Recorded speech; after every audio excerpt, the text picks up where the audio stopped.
Audio Jungle. Aceh Utara, Garuda News. Sabtu tanggal 6 Juli tahun 2019.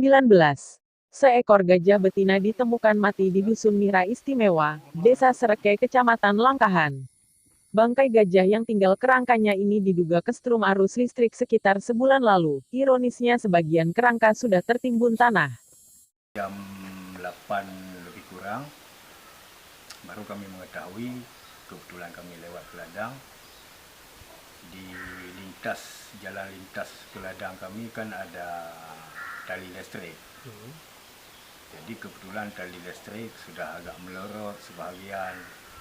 Yang tumbuh batang pisang mungkin sudah direbah batang pisang. Kebetulan gajah ini makan batang pisang, bukan dimakan tali listrik.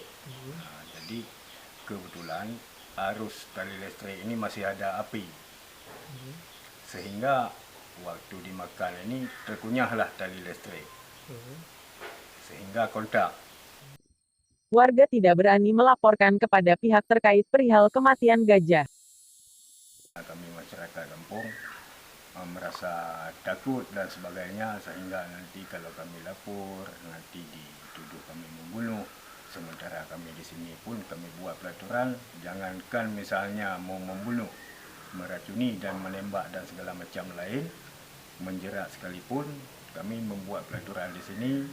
Masyarakat yang melakukan hal-hal seperti itu tidak bisa tinggal di sini. Dari Aceh Utara, Aceh, Syahrul melaporkan untuk Garuda News.